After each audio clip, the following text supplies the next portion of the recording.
Hello and welcome to the Superhero Ethics Podcast. This is Paul Christopher Hoppy, aka Zen Madman, here with the honorable and esteemed Matthew Westfox, my co-host and founder of this here podcast. Matthew, say giraffe. Giraffe? No? Okay. I'll keep working on my mind control, although it worked actually kind of better than I thought it would there. Very good. Today we've got a quickie for you. We're going to talk about Iron Fist and all the interesting stuff about that series. And I guess that's why it's going to be kind of quick. Anyway, I mean, it was interesting in that how much didn't work. So yeah. Right. Spoiler alert. Spoiler alerts. We're going to be spoiling Iron Fist, although as we'll get into it, I'd argue that maybe Scott Buck is the new Zack Snyder, or the MCU's answer to Zack Snyder. Sadly, Iron Fist was spoiled well before we got our hands on it, but I assume that's part of what we'll be talking about. Right. But maybe it wasn't all bad. We're going to get into stuff. So let's see. I know that it's a series that I was moderately psyched for, but also anticipated with a good deal of apprehension. Matthew, what were your expectations coming into the series? So I had a couple. First of all, because this is the ethics podcast, I think it's important to just say at the beginning of this, obviously there was a very big ethical discussion to be had about this show in terms of race and whitewashing. That's an issue that I care about a lot, and I know, Paul, you and I see a little bit differently, and I think we're going to talk a little bit. And you and I will probably get into that issue at a different time, because we want to keep this podcast short, and because that issue has been covered quite extensively in other places. We're probably not going to get into it for this issue, this podcast. But I will say, so I had some apprehension about that. But even looking beyond that, I have loved everything that Netflix has done with the Marvel shows. I think Daredevil, Jessica Jones, Iron Fist, none of them have been perfect, but each of them have been some of the best, absolutely the best superhero stuff I've ever seen, and flat out just some of the best TV shows that I've seen in quite a long time. So I was very excited for more of that. But there was definitely an element to which this story was probably the one I was excited about it the way because I was excited to get to the Defenders, but I was definitely nervous about it because this is not the story I'm very excited about. I'm not a martial artist, so going in, that didn't sound very interesting to me. Even putting aside the politics of it, a kind of white savior story just isn't very interesting to me. So I was apprehensive, to be sure, but I also was willing to say, this is Netflix, this is the Marvel Netflix team up, I'm willing to give it a chance. Yeah, I mean, I think the bar was set so high by Daredevil, and then Jessica Jones matched it, and so did Luke Cage, and people can argue which one is the best. They all did different things, and they all really did their own things so well, and sure, had some episodes here or there, and maybe the quality wasn't, at 100 the whole time, but they really did set a really high standard. I mean, I wouldn't even qualify the quality of those shows by saying anything I've seen in a long time. I mean, or even just television. Like, I think Daredevil and then also Jessica Jones and Luke Cage are just some of the best live action fiction I've ever seen. I would agree with that, especially in that, and this is language that gets a little problematic, and I'm speaking in kind of generalized terms, but I think to the extent that there has been a quote unquote superhero genre in movies and television, where it's sort of expected, because this is about people with superpowers, it has to have a certain kind of dialogue and a certain kind of campiness and a certain kind of plot expectation. I feel like all three of those shows had largely, in one form or another, broken out of that mold. To me, those weren't even superhero shows. They were three fairly distinctly different kind of genres in which the characters had superpowers, but it really broken out of that genre in a way that I think Iron Fist did not. Yeah, and I kind of think Iron Fist wasn't trying to do that, which is a little weird, right? Yep. Like, you'd think, well, those other shows all did that. Like, don't you want to kind of, go toe-to-toe with them on that and just, like, follow the lead? And I just, at no point did I really even feel like the show was trying to do that. And that's actually almost a little bit of a defense of the show, in a way. Like, it is what it is, and I don't feel like it was necessarily trying to be too much more, which is, I guess, better than trying to, not that it's, okay, so this is where we get into some results-oriented stuff that we might dig deeper into in later, but the basic gist of it, I guess what I want to say is, like, I think it's better to go for it than to not go for it, you know, but if it's a better result to not go for it and then just kind of be what you are than to go for it and, like, really miss bad. Oh, yeah, you know I mean, you and I had kind of a running commentary as we were watching the show, comparing it to Arrow. Right. I think there's a lot of ways in which I often say that the Netflix TV shows are my absolute favorite, probably TV shows right now, but especially in terms of the superhero genre. Yeah. My second favorite are the CW shows, which are a completely different level of quality. Yeah. They're very campy. They're at times very silly. They're at times eye-rollingly bad in terms of the, completely predictable plots and the overacting and the overwrought dialogue. But they're a lot of fun, in part because they know what they are. Right. And I think so in that regard, I think in some ways, like, to me, that's what Iron Fist felt like. And I think my frustration there is that it didn't seem to fit with the rest of the stuff setting up the Defenders. Yeah. And that, because I do agree, like, I compare those in my head with, what you and I have kind of set as the Snyder standard of superhero shows. Right. To me, Iron Fist is a lot better than what Snyder did to Batman vs Superman. I agree. Because you're right, it has lower pretensions in a way. Right. I wished it had tried harder. Yeah, me too. But in some ways, that's a lot better than what Snyder did of trying and failing so miserably. Yeah, like, I feel like Zack Snyder was really going for something big and deep and profound, and it's like, whew, when you miss the mark with that, like, I mean, imagine if Luke Cage was trying to go for all of that, everything that it said about everything it said, and it was dealing with heavy issues about race and about inequality and about the way the justice system works or doesn't work, or does work but doesn't work the way we think it should work. Or like Jessica Jones dealing with PTSD and with rape and with, consent issues. And, like, imagine if they just butchered those. Like, that would have been brutal, that would have been just horrendous. And I do feel like Iron Fist was just kind of like, we don't really know how to deal with the stuff that we maybe could deal with. Like, okay, so we said we weren't going to get into this, and we're not going to get into it too deeply, right? But there, a lot of the trepidation around Iron Fist was because of cultural, ethnic, and racial stuff. And, we talked a little bit about that and may get into it more in the future. I mean, that's like a 2-hour conversation at least, right? I mean, you and I have been having that conversation for 20 years. So, sure. We can sum it up in 2 hours. I mean, exactly. Like, it's there's maybe a few books or a few people who've devoted their lives to dealing with, these sort of questions. But I do feel like Iron Fist was kind of like, we're just kind of gonna ignore all that and just sort of be like, we're just gonna tell the story we're gonna tell. And I think there were show creators that could have taken, I saw someone saying, oh, we should, if they just made this one small change to Iron Fist, it would have been really good, like if they'd had, I think, Louis Tan, the guy who's the drunken, I forget the character's name, but, he was fighting like drunken style, basically, Kung Fu. Right. And so, because he's a martial artist, like the actor is a martial artist. And, that's where I'd say Arrow actually, because Iron Fist actually has a lot of parallels to Arrow, right? Like, there's a guy whose parents are billionaires, he's presumed dead, and then he comes back, and he's a superhero, Like, it's like kind of the same story.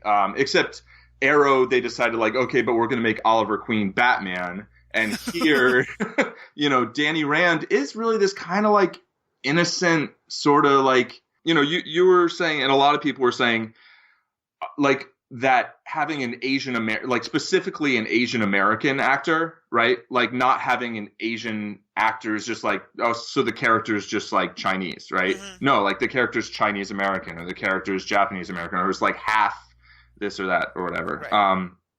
And how there is an interesting story that could be told about how many Asian Americans feel like outsiders everywhere, like the way Danny in New York, he doesn't really feel like a New Yorker because he's been gone for 15 years, you know?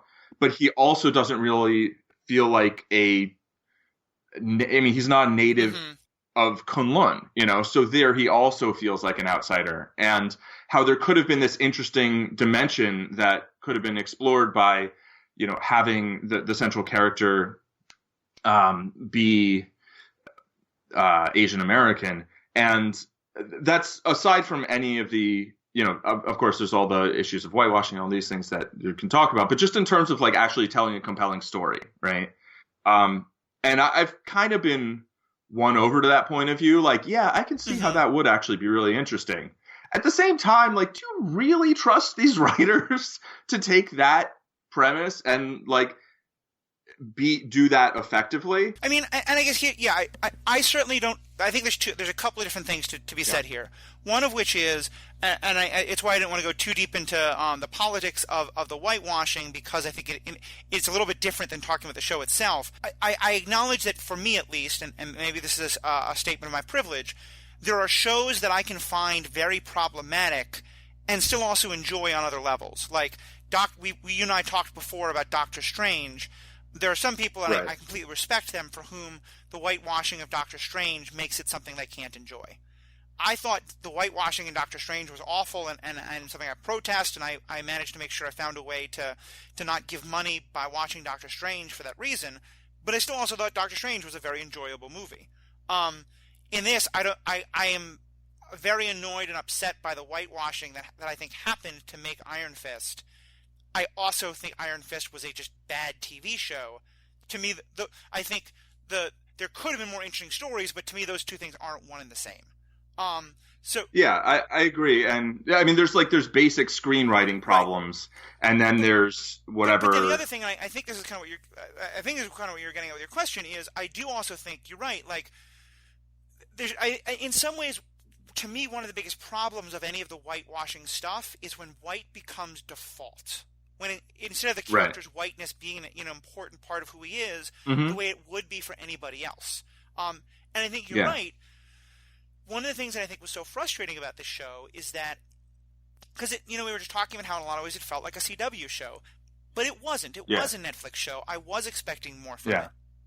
And one of the things I expect more from it is to explore some of those issues. You know, I mean, so far every Netflix show has given us. You know, you and I have talked, like, every Netflix show was like, okay, we could do 5 different podcasts on this.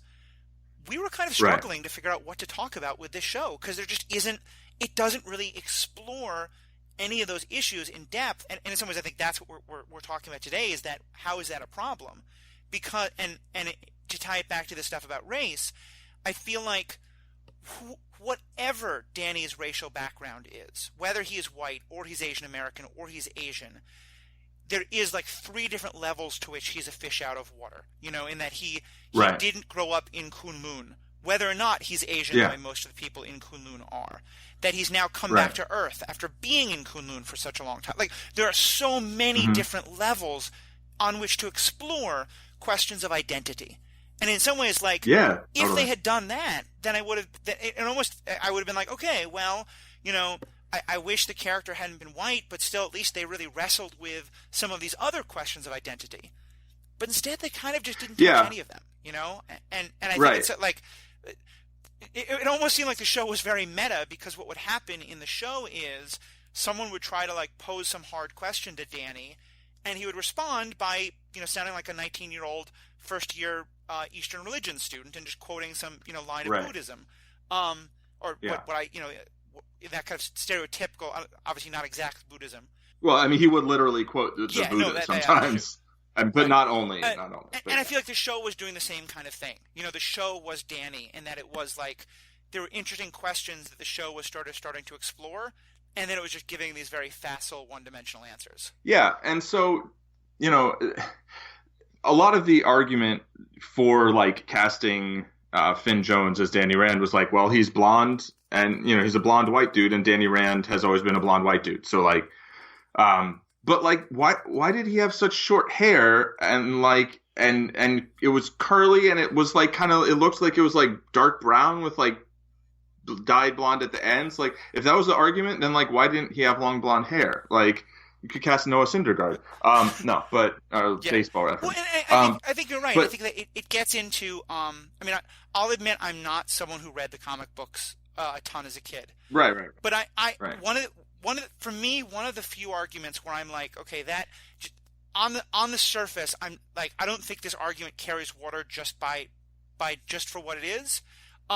Is the the need to be completely authentic to the original. To me, there are 8 million problems I have with the Superman that Zack Snyder is creating.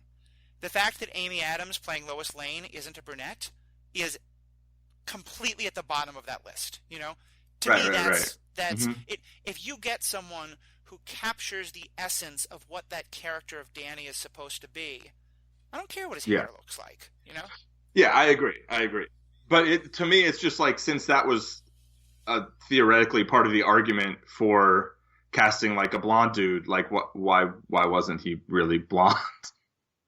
You know what I mean? It's like, it was just like a little bit of like, well, if that's your argument, which, maybe that's not the argument. I mean, and I am very much like, you know what, whoever did the best audition, like whoever really fit the character, like you probably should have, that's probably who should play the role. But about identity, like Danny, sometimes he's a vegetarian, sometimes I guess he's not. Like the way they just like kind of like spat at that, like for me as a vegetarian, I was kind of like, okay, I thought that was there were two things from the character. They portray him as this supposed to be a vegetarian, and they also portray him as supposed to be celibate. And right, and they just like, there's just no, I don't think just the moving beyond both of those, I thought was really interesting and really kind of problematic. Yeah, like it could have been like, it's not like he has to remain celibate, but like if you're going to make a point that this character took a vow of celibacy, then like when he breaks that, maybe that should actually be a thing that you kind of talk about a little bit, instead of just being like, well, yeah, okay, let's go fight the hand. Well, and I think that's the issue I had more than anything, is that it felt like there were issues that the show raised without recognizing the significance ethically of those issues. Like the vow of celibacy, the vegetarianism. Like when I remember you and I have been talking for almost a year about the fact that it was going to be really awesome that there was a superhero character on television who was an out vegetarian. Or that it was potentially awesome that could actually be a thing that would happen. Exactly. I mean, Luke Cage had a vegetarian in it, for fuck's sake. Exactly. I mean, he was a crooked cop, got killed early, but spoiler alert. I think spoilers for all of the Netflix Defender shows is pretty appropriate. A little bit. But no, and I feel like that was kind of a running theme in the show, is that they would. You haven't seen this, and forgive me, it's going to be a little bit of a spoiler, but I'll try to keep it as spoiler free as I can. There's an episode recently of Arrow, and I actually posted an article about this on the Superhero Ethics blog, where something happens in the world of Arrow involving guns, and so Oliver Queen, who is mayor at this point, basically tries to tackle the issue of gun control in Star City politics. And it was one of the most frustrating hours of television I've ever seen, because it felt like the show was really trying hard, like you were saying before about how brutal it would be if Jessica Jones had tried to take on the issue of sexual violence and done a terrible job of it. That's kind of what I felt like Arrow was doing, and in that it wasn't even, it was very facile, one-dimensional take on what is an incredibly complicated issue. And that's sort of how I felt with those issues with Iron Fist, like with questions of his identity in terms of being a vegetarian or being celibate, with some of the stuff about violence that comes up and about should you murder or should you not. It felt like they were sort of like, oh, look, we're taking an ethical issue here, and then they didn't go anywhere with it. Yeah. I was asking if you felt like when they talked about murder, if it felt like weird, which for me, it just felt really weird within the context of the show. Like in Daredevil, I felt like they were able to make it this heavy thing where it's like, should Daredevil kill Wilson Fisk? Like, does he want to? Does he like what? And they really explored that. And here they're like, but that's murder. It's like, oh, yeah, well, but So say more about what you're thinking in terms of Iron Fist, because I didn't quite understand when you texted me about that a while ago. I didn't quite understand what you were saying. Oh. Basically just that, like, every time somebody was like, well, maybe we're going to have to kill this person, you know, who's, like, a supervillain and, you know, wants to... I guess the difference between The Hand and Wilson Fisk in Daredevil Season 1 seemed sufficient to me, that just being like, oh, but you're going to murder the leader of this group of undead ninjas who, like, are trying to, you know, just, you know, get everybody hooked on heroin and whatever they're trying to do and destroy your homeland, basically. Like, it just felt really out of place to me. Maybe partially because the rest of the show, like, didn't feel like it was really dealing with any moral or ethical questions, except like, well, we should give it away at cost. Let's not even get. I mean, I am one of the biggest, you know, anti-corporate communist like people, and the way they handle that whole corporate issue was so bad. It was brutal. But I think it's an interesting point because, okay, we've done a whole podcast in the past about villains, you know, or about heroes who sort of create that line for themselves of "I will not kill," and I think part of the problem with Danny is that, as we were just talking about, Danny spends the entire show bending the lines that he's created for himself. You know, he starts out saying, you know, I'm this vegetarian. I eat donkey every now and then. You know, I'm going to be celibate, and then breaks that line without a single thought. I mean, the biggest one is. And this is, I think, one of the most frustrating that's never explored, is for the entire show, we have the implication that Danny actually isn't like this upstanding moral, you know, follow the teachings. He's the person who's rejected all of that. He's the person who's run away from Kunlun. Right. But we have no idea why. And we don't know what has that done to him in terms of, like, it seems very arbitrary which are the moral teachings he's decided, like you're holding on to a teaching of a place you rejected entirely.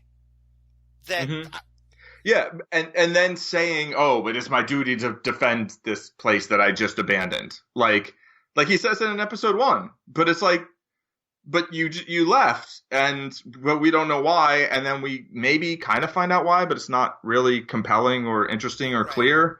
I mean, just for like a quick kind of timeline review, like, you know, Danny's plane crashes and he's adopted by monks in Kunlun, right? Then he's trained by them. He's also abused by them. Pretty clearly. I mean, let's be honest, right? Then he takes their power and he like rises to the like highest level of like, you know, I am your champion, and he takes their power and then abandons them. So like, you know, there's an extent to which I think Danny is not the hero of his own story. And I think that could be really interesting, particularly if you come back to like talking about like, you know, the problems with like white savior stories.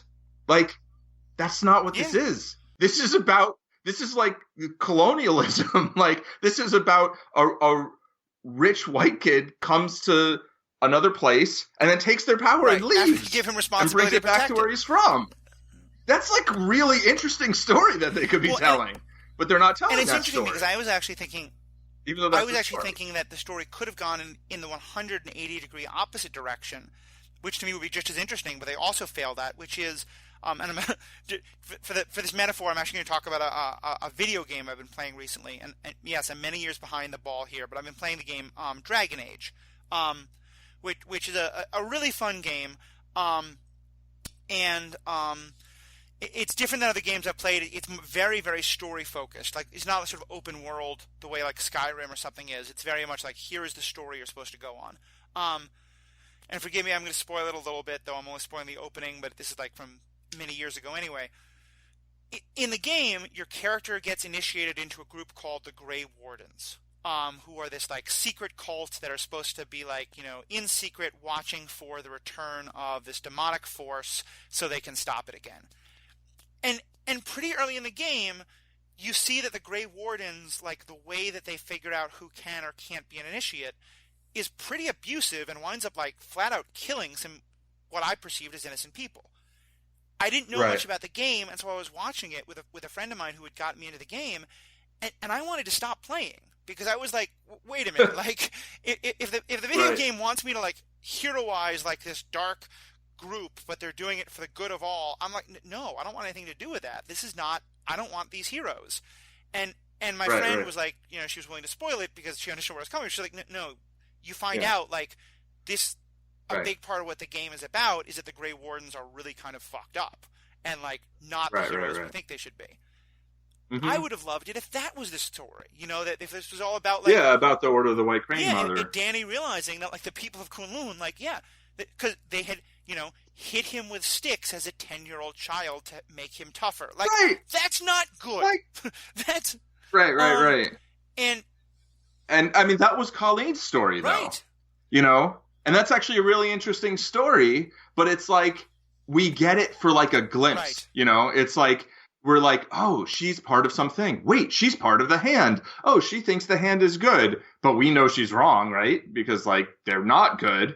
And then it's like, oh, and now she's like, oh, they're going to kill me. Now I know they're bad. It's like it was handled with like, you know, iron mittens basically. I mean, how good a story would it have been if the actual story was both Danny and Colleen come to realize that the two groups that they were raised in are both just as problematic and both brainwashed, each of them just as much. You know, I mean...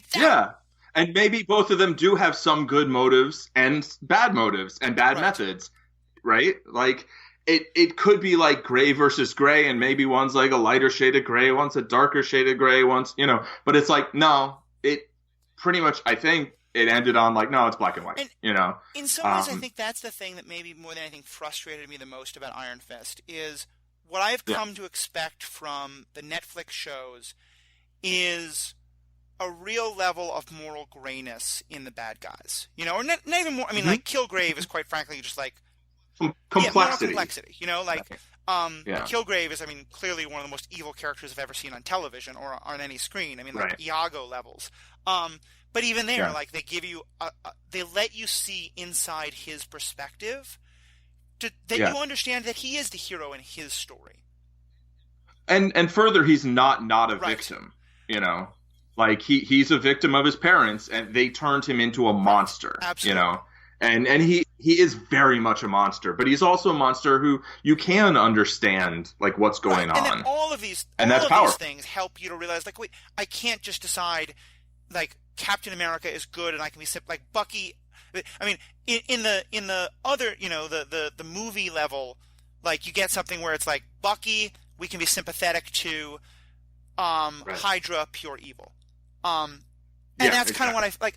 I don't have any reason to be sympathetic to anybody in the Hand. You know, I just don't know anything about them or what they care about or why. Yeah. And to me, that's a real failing. Yeah, I agree. I mean, and I think that was fine in Daredevil season 1. You know, and in Daredevil season 2, it started to kind of the second half. You know, the post Punisher part of, you know, the first 4 episodes of season 2 I thought were amazing. And then they're like, okay, now we're gonna, you know, be doing this arc about the Hand, which clearly was a setup for the Defenders, and then Iron Fist, sort of. But like they didn't really.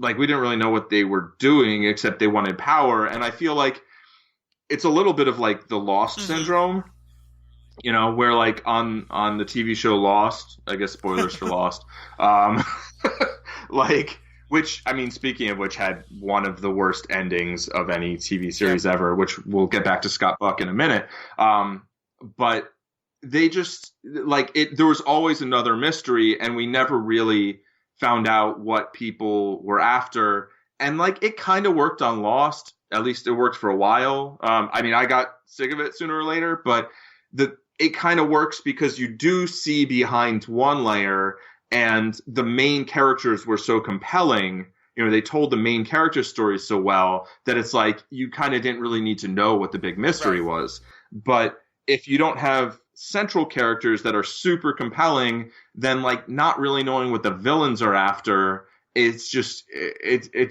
that's a, you know, knowing what the villains are after and being able to relate to them is another opportunity for a show to be compelling, right? For a story to be compelling. I mean, on some level, like decent entertainment that isn't like amazing, but is decent, is a lot about misdirection. You know, it's a lot about like, Right. look, Yeah. we're going to have a bit like Independence Day is to me a very fun movie. You know, because the huge spectacle of, you know, the alien invasion and the White House blowing up and the ridiculous comedy by Will Smith, like that distracts me from the fact that the plot is actually like ridiculously stupid. You know, Right. And we don't know anything about yeah. the aliens. And right? it's like, but it's like, Yeah. you know, I don't care. I am entertained enough that I can enjoy myself and be distracted. And that's sort of like with Arrow or with The Flash, that's what it is, you know? It's like, yeah, these shows are kind of silly, but they're entertaining. Iron Fist, Yeah. I wanted it to be much more than entertaining, but then it also just failed to be entertaining. You know, and so it's like it fails there wasn't any of those things that would distract you, and so all you would do is sit there thinking like these characters don't make sense. This, you know, motivation doesn't make sense. And granted, this is an ethical issue, but it's just a continuity issue. Why in the world aren't they calling Matt Murdock for help fighting the Hand? Oh my God. Claire, call Matt. So I guess I can a little bit. You know he wants to fight the Hand. This isn't as much an ethics issue, but it's related to general critique of these things. I love the idea of the extended universes, but I think that is an ethics issue. It's an ethics in terms of, you know, relatability, maybe, but like, there's an extent. To me, that's the other biggest failing. All right, I've now had 8 or 9. This was the biggest failing of Iron Fist. One more failing of Iron Fist is you had this show that's supposed to be one more part of an extended universe. At some point, like, you can't just sort of hold the dam. Like, the idea of saying, well, they're all going to get together in this other TV show called The Defenders. We don't want them to get together yet. There gets to a point where that passes credulity. And that happens. You know, when Claire Temple is helping them fight the Hand, and she's talking constantly about how I know other people who can help fight the Hand, there's no reason why she doesn't give Matt Murdock a call and say, hey, can you come and help? You know? Yeah. So 3 things. I think the show's biggest failing was poor screenwriting. Full stop. 2, I totally agree about the problems of of trying to put off the team up, right? But I'll say that I'm not going to give the writers of Iron Fist a full buy on that. But on this issue, I think that has much more to do with the upper decision makers, you know, the upper level executive kind of like, well, this is how we planned it. You know, no, you can't have Charlie Cox for your series, you know, but you need to do the Hand and you need to get them to this point, you know. So I think that is likely actually kind of gives a little bit of a like, all right, I can't blame the actual writers and the showrunner of Iron Fist so much for that as much as I blame the format, right? But then third, I do think that actually not calling Daredevil is like within the context of the show, it's an ethical issue. It's like, well, you have someone who you know wants to fight these people, and you're with a couple of people who might get themselves killed fighting these people, and 3 on 1,000 is better odds than 2 on 1,000, you know? So, I mean, I do think there is some like, well, you know, would it make sense for her to call him? Of course it would make sense for her to call him. But like, should she, you know? I do think there is actually a question there. And like, maybe they could have come up with some reason that she decided she shouldn't. Like Ant-Man, I think, did that brilliantly. Ant-Man was right after Age of Ultron, which, you know, I think we agree suffered from the weight of the MCU kind of pulling at both ends, right? Trying to tie in things from the past and set up all of the movies in the future. Whereas Ant-Man was just like, okay, we need to do this story that feels significant and important, but also doesn't feel like, well, why aren't they just calling the Avengers? It's like, oh, because the dad of one of the Avengers tried to steal this guy's super suit. Like, okay, that makes sense. And that's the thing, you know? I understand there are, you know, it may be that they are just not wanting to have Charlie Cox in this because they want to wait for the Defenders. Maybe that Charlie Cox doesn't want to do it. You know, he's like, I've signed up for the Defenders. I don't want to do something else. I mean, there's 8 million reasons why in the outside world, but you know, it's the question of, you know, if you're not going to answer a question in the show, don't have your character ask it. Like, there would have been ways to have Claire Temple be involved in that show. And like you said, to just drop a reference to, I wish I could call my friend Matt, but he is still so broken over, fighting this guy Nobu, he can't do anything, or just not have her talk about Matt so much. I mean, like, there would have been ways to not set it up in such a way that you're thinking, it's so obvious what you do right now. Like you said, that there was a situation where Hogarth was really wanting to find some information. Gosh, do we know any private investigators who the attorney Hogarth owes her a favor? Like, They exactly. just set up ways that would have been such easy connections with the rest of the world that, it's like, just don't do that then, Yeah. It seemed a little weird that Joy had hired Jessica Jones, like, in the past, but that Hogarth didn't hire Jessica Jones for the Danny Rand case. Like that, I found that odd. I was like, well, why? But yeah, I mean, I think to kind of sum it up, like, I don't think Iron Fist was a terrible series. I just think it was like kind of the way Batman. I don't think Batman versus Superman was actually a terrible movie. I think it was a pretty mediocre movie, like mediocre to bad, that had a lot of problems and really missed a lot of opportunities. And I think that Iron Fist missed tons of opportunities on the things we've discussed and probably other ones, and didn't give us enough other good stuff to kind of like overlook that. And I mean, I didn't even watch it in a weekend. I think it took me over 10 days, which, like, 13 episodes of TV in 10 days, that's not that slow. But like Luke Cage, I watched twice before Monday, like from Friday, Saturday, and Sunday, I watched 26 episodes of TV. Like Daredevil, I almost always watched several episodes, then rewatched those episodes and then watched the rest. Like, within the first 24 hours, I think I'd seen the first 4 episodes of season 2 and then the whole series, the whole season again. And it just, Iron Fist just, it didn't draw me to it didn't push me to finish it. So I think there's two things there. One is I still think that by whatever standard of bad we're talking about, Batman vs Superman is still worse. but I do think that and my hatred of all things Snyder is completely rational and not at all a vendetta. Right. I have no idea what you're talking about. But I do think that actually there's a very good comparison there, which is that you're right. Maybe on some level, like Batman vs Superman it's not that it's a bad movie. Although I will say, my friend Ryan, I want to give a quick shout out. My friend Ryan Powell, he's part of a podcast called Four Color Nerds, and they have like one of their streams of podcasts is called Cut the Cord, and they do reviews of TV shows. They did a review of Iron Fist where one of them pointed out that the repeated scenes of the plane crash, that was so Snyder. And the point that he made was that was the Martha's Pearls of this show. Yeah. It was like, that's so brilliant. Totally. That's such a perfect. I want to give a quick shout out. Great podcast. Check it out. But yeah, I think with both, it's not that it's a terrible TV show. It's probably about the same quality as some of the, I'd certainly say it's better than Legends of Tomorrow, and it's about on par with some of the like pretty good but not great Arrow. This season of Arrow, I think, is better, for example. But it's that Batman vs Superman. It's not even that I had such good expectations. It's like, here's a different analogy. If I go out to a restaurant on an average Thursday night, and the cook's having a bad day, or I order something that's not great, is that a thing, by the way? Like cooks having bad days?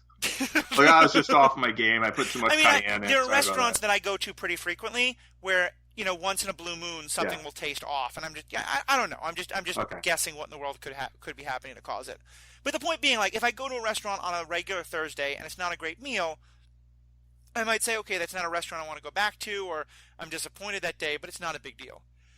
If there's a restaurant that I've been waiting 6 months to get a reservation to, and it's my birthday, and I'm super excited, and I've been wanting this restaurant to be great for years, and that particular night, it's a terrible night, I'm going to be much more disappointed, even if objectively it wasn't a worse meal than the other one.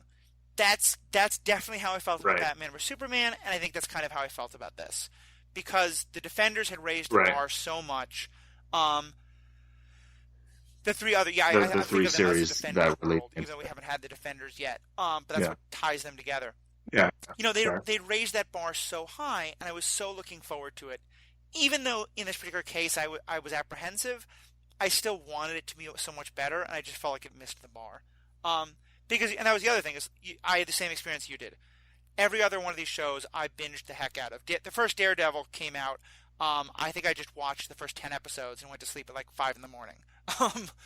Jessica Jones, kind of similar. And Luke Cage as well. Luke Cage, I took a couple of days. But Iron Fist, by the end, I was like, all right, I do a podcast on superhero stuff. I talk to people about superhero stuff all the time, and I want to know what's going to happen for the Defenders. I need to finish Iron Fist. But it was a slog. Right. It was It was just, it wasn't oh my gosh, I can't wait to see more of this. It was, all right, let's get to the end. And that's probably the worst indictment I can give of it. Yeah, I mean, and in fairness, I'd say that there were episodes where I felt like, okay, this is a little better. I think it started off horrible. I think episode 1 was really, really bad. Episode 2, I think, had some interesting stuff, but it was frustrating. I felt like they were just trying to redo episode 2 of season 1 of Daredevil, which was brilliant and maybe my favorite episode of television of all time. And then there were points in the season where I felt like, okay, they're getting something going. And then like, wait, why are you removing that character? It's like, he'll probably come back from the dead. And, he probably did. But like, right? And, but it was just like, there were up higher points. Some of the fight scenes were good. None of them were like Daredevil season 1, episode 2 hallway scene level, and I guess that's one of the things, like as a martial artist, that was a little disappointing to me, that I didn't feel like. I mean, I'll say this about in terms of the identity issue. I've heard from a couple of, like, I'm not a martial artist, but I can still see that the fight scenes weren't that great. And a couple of people have pointed out, one of the biggest problems is Finn Jones started studying martial arts like 3 weeks before they started shooting. Whatever. Right, it's insane. It's insane. And honestly, like, given that's impressive. But also, like, maybe before you do, putting aside all the racial identity, maybe, get an actor who does martial arts already. Like, Yeah. And I mean, that's the argument for Louis Tan. Like, some people will focus on the racial aspects, but like, he's a real martial artist, Like, if you want this character, like, okay, you've had Scarlett Johansson, Daredevil, like, for the role of Black Widow. I mean, she's been studying martial arts for years now, and I mean, they use a lot of stunt doubles also for. I mean, and here's where it's just like, maybe it would be better if it were more like Arrow. Like, Stephen Amell is an amazing athlete, the guy who plays Oliver Queen. I mean, amazing, right? And I mean, he might not. I don't know actually if he has any actual martial arts background, but like, he does parkour, like really sick stuff. That's him doing the salmon ladder. The like pull-ups where they jump with the bar, basically. And having an actor who could really bring that level of physicality to a role that has that much physicality. They kept like showing him do this or that. And I mean, I've read articles about like, oh, how silly it is, like seeing a white guy try to pretend to be a martial arts master. And it's like, okay, I find that a deeply offensive statement, and on a lot of levels. But it's like having somebody who doesn't have any actual kung fu training trying to pretend to be a kung fu master. Like, get someone like Jet Li. Like, they don't have to be, I mean, he's a little old, but like, it's to me, it's, set aside the whole issue of race or ethnicity. It's just somebody who has those physical abilities, those skills that do take years or decades to develop. That's one reason that they cast the Spider-Man they cast, is because he can actually do a lot of sick acrobatic stuff, and Spider-Man has to do that. And so, they use stunt doubles for a lot of things, right? But you need to be able to not always be using a stunt double, and you need to not be like, we see the stunt double doing whatever they're doing, and then they cut to the actor and we're like, because in a lot of ways, there's all sorts of other issues we can get into about sort of what is the cultural stuff, and I do agree with you where I think there's a lot of ways in which the character is very much sort of a white person embodying Asian ideas, and I find that really problematic. I don't necessarily see the martial arts as like you are a black belt and a martial arts instructor, and so I think that there's obviously like. To me, if it's just the martial art, it's the white person quoting Buddhist sayings in the way that they are.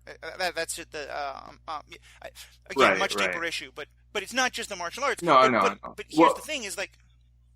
Well, yeah, like you don't have any problem with Daredevil, who's a martial artist. Because here, but with Finn, and in some ways, even if you could have all the stunt doubles, I didn't believe him when he talked about martial arts. And I don't know if that's just bad acting, or if that's if an actor who really understood martial arts in a different way would have been different there. But like, the scene to me, one of the scenes that stands out the most for me in terms of being problematic on a number of levels was where he basically like takes over Colleen's dojo and is telling the students to have more, reverence for their sensei. Who he's showing no respect for her whatsoever. I mean, it's right.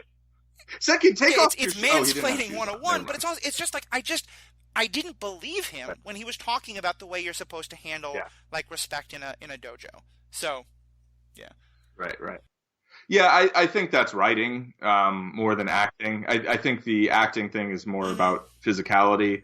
I feel a little bit like after watching The Phantom Menace, where I was like, oh, no, not The Phantom Menace. Attack of the Clones was the one where I was like, I don't know whether or not I think Hayden Christensen's a good actor or a bad actor, because this material like makes Natalie Portman seem awful, and I know she's amazing. I guess, and maybe my thought there is, and maybe this is far too hopeful, but that in my mind, in some regard, an actor who themselves knew more about the working of a dojo or dojang or what have you can say, this line feels wrong. Can we redo it?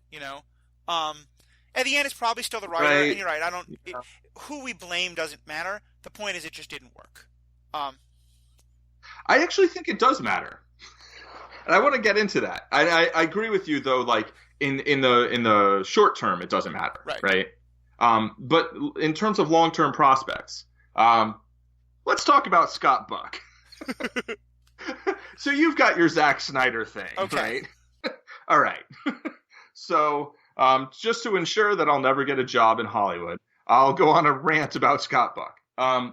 He started off writing sitcoms. I didn't look up all the episodes he's written. I don't doubt that he's written good stuff, right? I think it's hard to get to the point where he's gotten without writing any good stuff. So this is actually less about his writing and more about his show running. I think he was a writer on Dexter, and then he became the showrunner for the 6th, 7th, and 8th seasons. Now, Dexter, I think, is one of the best shows ever created. I agree with that. And the first couple seasons are amazing, and there's amazing stuff really throughout. I think every season has some really great stuff. And the 6th, 7th, and 8th seasons, they've got what's her name, Yvonne Strahovski from who's on Chuck. She was Sarah on Chuck, and I think she's amazing on Dexter. And I think that whole storyline's really interesting, and there's a lot of good stuff there, right? But not only did the overall kind of average level of quality decline from season 1 through season 8, and I think part of that's just like TV shows, like I don't think they should go too long usually. I think more than 5 seasons is usually a mistake. But the last 2 episodes of Dexter are the 2 episodes of television that I think I hate the most in all the world. Yep. And I've read close to you with that. Right. And I've read articles, interviews with him where he defends the choices they made in those episodes. And I guess I'll avoid Dexter spoilers, except to say that, like, don't watch the last couple episodes. They're that bad. But and I mean, I have a friend who's like a good friend who's like, I really kind of want to watch Dexter, but I've heard you talk about the last 2 episodes and I'm like afraid, or like, I don't want to because of that, and the thing is, it's just like, that's show running, making a decision where to end your characters. And so when I heard he was doing Iron Fist, because the showrunner, Melissa Rosenbaum, I think, of the showrunner of Jessica Jones also came from Dexter, but I think she was involved with Dexter earlier on, and I don't think she was there at the fateful end, and she certainly wasn't a showrunner then. But so Scott Buck, who's the showrunner for Iron Fist, when I heard that, I was like, nah. Right. They were like Dexter alum. I was like, okay, which would? Oh, he was the showrunner in the end. That's not good. That's not good. And I was like really concerned. I was actually concerned that something worse was going to happen. Like what the actual outcome of Iron Fist was like, I think they made like a mediocre TV series that had a few good things. Like I liked Colleen. Mm-hmm. I think Madame Gao is awesome. I'd like to actually know more about her. Yep. I thought Davos was really good. Mm-hmm. Until like then it was just like, okay, now we must become enemies. Wait, well, like okay. So there are things that I thought were good about the show, but what I was actually really afraid of was that it would be like awesome for a certain number of episodes and then just go tragically off the rails. Right. But it was like never on the rails enough to like disappoint me that much. And so Scott Buck now got the job show running Inhumans, the new S.H.I.E.L.D. spinoff that I think is coming in the fall. I'm not sure. So like I'm worried about that show. Maybe I won't watch it. I don't know. But like maybe they'll get a new showrunner for Iron Fist. I mean, maybe. We can hope. After Defenders, we'll see what happens. Because like, won't he be busy? Like, I think, I definitely hear your point about trying to figure out who to blame, and I think like, as this is kind of similar to conversations you and I had about Ultron, Avengers 2, right. Age of Ultron, in a lot of ways, which I disliked a lot more than you did. Yes, I didn't dislike it. I thought it was a very good movie that had some issues. Okay, yeah, fair enough. But the point being, I feel like we're getting to a point where it's very hard to sort of tell, in terms of the creative process, where does one of these properties end and the next begin? You know, yes. and we don't always know. Like, you know, Dexter was a complete individual thing, you know, and like however they ended it, they didn't end it because they were thinking like certain characters had to be around for the next movie or had to be in a place for, you know, like the spin-off. Like actually. Well, okay, bad example then. But my point being. But for the most part, yeah. Sure. But my point being, like with each of these shows, I don't at the end of the day know, you know, is it the fault of the showrunners? Is it the fault of the writers? Is it the fault of the actors? And I feel like it's helpful to explore that, but on some level, like, I'm never going to be able to fully peel back that apple. Yes. That's the wrong metaphor, but yeah. Onion? Thank you. The layers, yeah. Peel back the layers. And it makes you want to cry. Yes, that too. And so all I'm left with is being able to, like, you know, when Joss was able to say, like, you know, I had to do these things. This is what they told me to do with Ultron. Okay, but that didn't make it any better. Right. It doesn't make the movie itself better. The movie is still the movie. Right. And like, you know, I mean, and so yeah, I think you're probably right. I mean, especially given what I saw with Dexter, which I hated the end of it just as much as you did. I think I can be very critical of that person. I don't know. I kind of wonder, like, do the producers of Jessica Jones, Iron Fist, and Daredevil watch, or Luke Cage, Daredevil, and Jessica Jones watch Iron Fist and go like, come on, man, get up to our level? Or do they, right. Or is this what they wanted? You know, I mean, because it's setting up the Defenders. I have no idea. Maybe Finn Jones is a much better actor than he appeared in this. I have no idea. All I know is for this property, it didn't work. Yeah. So, I will say also one last issue that is connected to this martial arts stuff that I want to just kind of put a note on here because we're going to talk about it in a later podcast. Is watching this, it brought up a lot of questions for me about what does it mean to have an honorable fight. You know, because I thought that there's that one major episode where he goes through this like formal challenge, right? And I remember being very frustrated by it because I felt like there was some, to me that would have been one of the most interesting issues. If like, did Kunlun teach him that he has to fight honorably, and so he's still holding that, but he's still rejecting that. I was frustrated that the show didn't talk about that, so I'm really excited that you and I are going to, for a later podcast, delve a lot deeper into that issue. Yeah. Bouncing off of Iron Fist, but also of Batman and some other things. So, to our listeners, definitely keep your ears peeled because that podcast will hopefully be coming down the road at a later date. Yeah, let's do that podcast. Cool. Cool. So, thank you everybody for listening. This has been great talking about it. I hope would love to hear what your thoughts are. Did you love Iron Fist? Is there a part of the show that we've missed that maybe there was a secret? I don't mean there's a secret episode, but if there is, definitely tell us. Did we not watch the stingers at the end of the credits? Did they explain everything? But if you loved this show, if you hated the show, tell us what you thought. Please, you can find us on Facebook or Twitter at Superhero Ethics. The other thing is I wanted to mention one of the other upcoming shows we're going to be doing pretty soon is going to be on agencies like S.H.I.E.L.D. and Argus. We're asking the question like, okay, so if aliens show up in our world, what should the government do? And when we look at an agency like S.H.I.E.L.D. or an agency like Argus, do you think those are good? Does S.H.I.E.L.D. do a good job of keeping the world safe from aliens and other powered threats? And what do you think of their methods? What do you think of Argus's methods? What do you think of those characters, and what should they be doing? Let us know. If there's questions you want us to explore, send them in by Twitter or by Facebook or on our blog itself.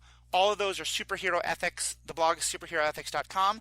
And if you send us a question, we'll try and answer it on the air. So we would love to hear from that.